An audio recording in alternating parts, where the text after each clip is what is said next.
Oggi siamo veramente fortunati. Parleremo quindi del manzo bianco del Piemonte che a un certo punto diventa bue. Abbiamo con noi un personaggio sicuramente importantissimo, un macellaio con una storia di famiglia dedicata a questo prodotto, il signor Manzo Natale. La differenza sostanziale tra questo animale, no? La fassona piemontese, questo mito della fassona piemontese, è così diverso dagli altri bovini, è così diverso dalla limousine, è così diverso dalla Blonde Aquitaine, è così diverso dalla Romagnola, dalla Chianina. Cos'è la particolarità di questo soggetto? Bene, io sono molto sul territorio. Il piemontese è una carne molto fine, molto gustosa, si adatta bene all'ingrasso, è una particolare, c'è una finezza nella fibra della carne. La questione come lei ha nominato, della fassone, per me è un po' il mio pensiero. Il fassone era una distinzione che davamo noi macellai ai nostri tempi ad acquisto del vitello, del bue, cose. Però il bue è nato nostrano, il vitellone è nato nostrano. Poi all'inizio del secolo si è visto che con la scelta delle razze, della qualità della carne, è uscito sto vitellone della fasul, come dico in piemontese, della doppia groppa. Però è una tipologia di animale. Adesso va di moda dire sta fassone e diciamo fassone. In realtà il termine giusto razza piemontese. Razza piemontese. La razza piemontese è la denominazione più, a mio parere, quella giusta. E quindi poi c'è il nostrano. Il termine fassona è dedicato solamente all'animale estremamente bello. Estremamente no? bello, della coscia. Ben ingrassato, che ha una coscia con la doppia coscia e tutto. Come si fa a capire il manzo, vitellone? Cosa sono le grandi differenze tra qual è l'animale migliore? Il vitello, proprio nella sua storia del bue, viene castrato una volta con delle pinze in legno, viene preso la parte dei testicoli, ma senza, sempre indolore, con un'anestesia a presenza del veterinario, all'età di 8 mesi. 8 mesi. Poi si tiene fino a 2 anni, quando cambia la prima dedazione, mette i 2 incisivi, viene vitello in 2 denti. E poi dopo 18-20 mesi viene in 4 denti e di lì si può già chiamare un manzo. Da 4 viene 6 denti, sempre manzo, e a 4 anni e mezzo, 5 a secondo dell'animale, viene la bocca finita, che vuol dire diventa adulto, e viene in 8 denti. L'animale l'allevatore deve avere già l'occhio un po' sull'animale da quando viene fatta la scelta negli alpeggi o nei pascoli di sto vitello, che ha un accrescimento con la genetica della mamma e del papà, che è il toro, di portare ad avere poi un animale alla famosa fiera del bue grasso di Carrù, nella zona di Carrù, che sia spettacolare, che sia di buona vista, che goda di ottima salute, perché sono 5 anni, che sia fermo di gambe, che abbia una buona articolazione sulle gambe e sui piedi. Senta un po', ma come si fa a capire quando un animale è grasso al punto giusto? Che sia vitello, che sia manza? Ci sono i suoi, il macellaio, come sono nato io, che ho avuto la fortuna di imparare da dei maestri, viene tutto, adesso mi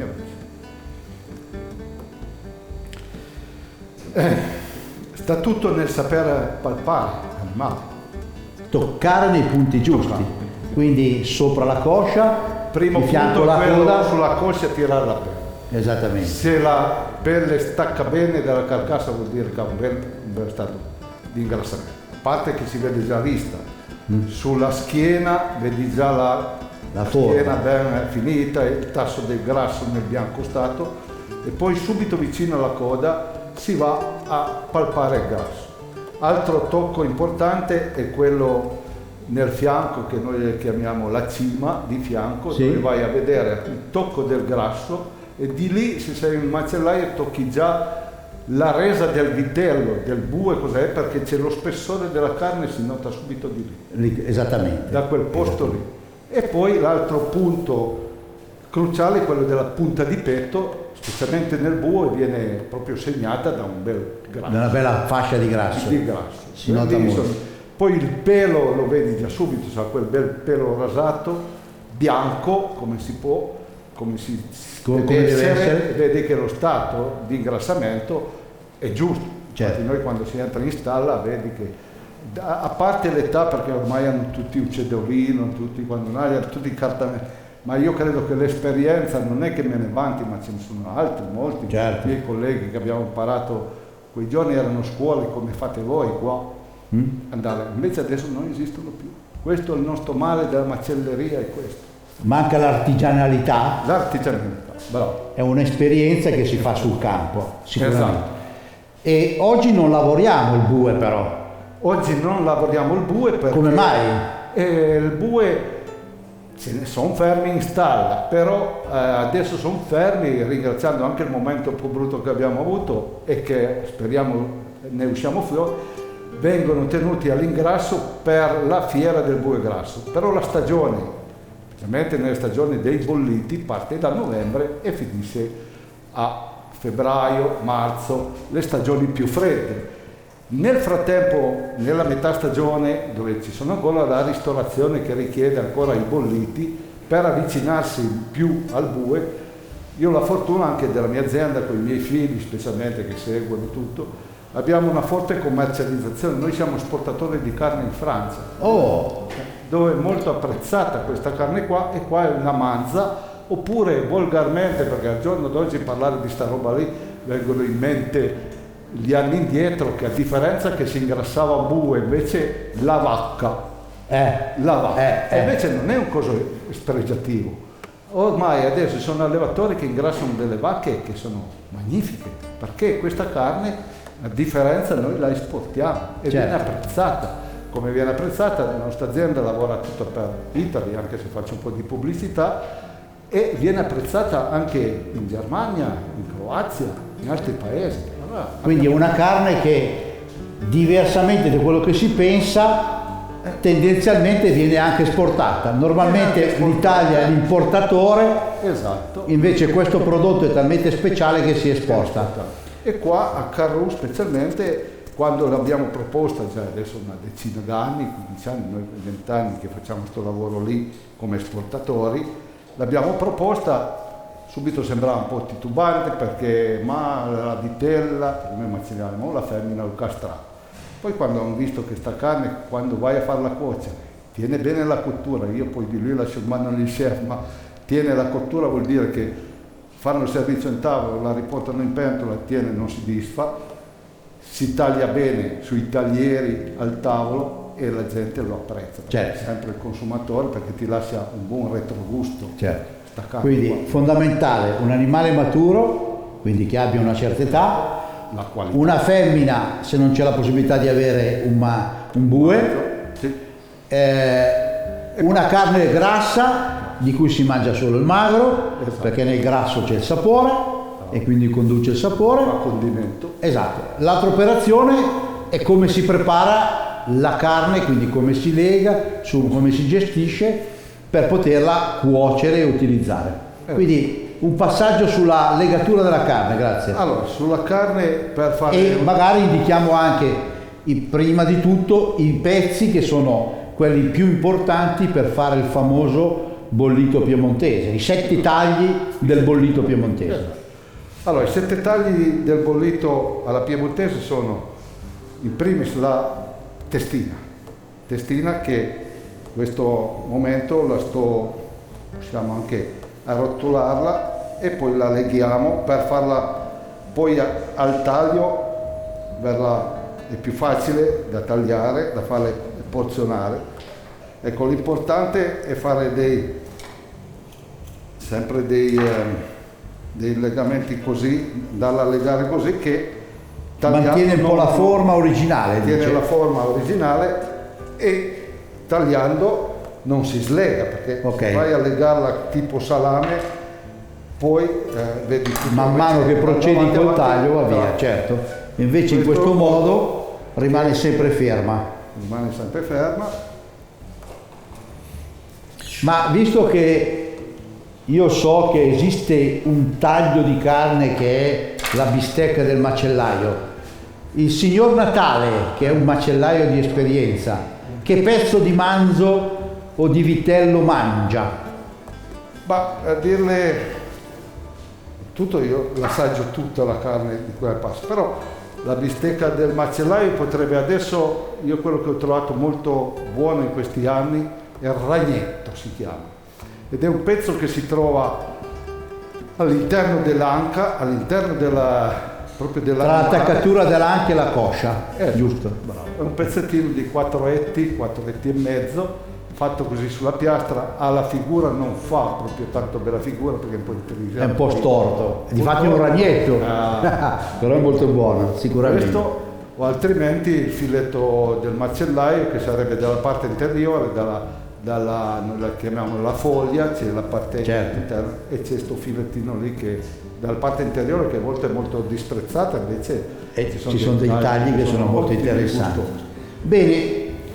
Dalla testina, se posso, questo è il taglio nobile che non deve mancare. Poi abbiamo la lingua, questa è una lingua piemontese, vede perché c'è il nero doppio colore, e il bianco, che sulla lingua, senza disprezzo, di altre tipologie di animale, che può essere un limusino, può essere la frisona, cosa, e sarebbe tutta bianca. E piemontese è l'unico che ha la lingua punta nera.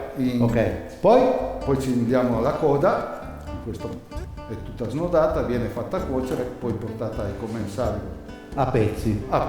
Poi altro punto importante, questo è noi lo chiamiamo il budget dei muscoli della spalla. È tutto il completo del muscolo della spalla tagliato a questo punto qua, di qua stacca la parte del rotondino. Questo proprio, che poi può essere diviso così, sempre. Corrisponde che ogni muscolo, ogni pezzo di carne ha la sua fascia per essere diviso. Certo. Non bisogna mai dare dei tagli. Di qua andiamo al bruteboom. Questa è una parte del sottospalla, proprio da dove viene tagliata la gola in mezzo per lungo, e questo è ottimo perché nell'interno c'ha tutte queste venature con del grasso dentro, non fa fila. Questo qua si chiama brutto ma buono perché è molto buono, ma non si presenta bene perché è tutto frastagliato. Esatto, se il macellaio lo anche questo si lega o non si lega questo? Si potrebbe anche legare, però al ristorante conviene tenere anche la cucina in casa. Io consiglio sempre così perché poi si appiattisce così, è più facile. È più facile da tagliare. Poi abbiamo, questa si chiama la rosa della punta di petto. Vede che c'è molto grasso. Esattamente. Proprio dove parlavamo prima, sulla parte anteriore dell'animale. E sto grasso qua bisogna proprio lasciarlo dentro, e vede che c'è una carne che anche questo, essendo un animale di 6 anni, vede che la fibratura, la molto fine. Molto questo vuol dire di nuovo al discorso precedente del palpazione dell'animale, quando vedi per capire quella è una qualità super. E questo è la scaramella, vede, con le coste, classiche coste, così tagliata. E anche questo qui è un taglio misto, c'è un po' di grasso, un po' di grasso, tessuto connettivo, un po'. Esatto, questo nella cottura le ossa vengono tirate via dopo la cottura e si porta in tavola e si taglia. Molto bene. Questo più o meno sono i 7 tagli, più o meno, sono di regola i 7 tagli indicati per fare un ottimo bollito. La fiera del bue grasso si svolge sempre al mese di novembre?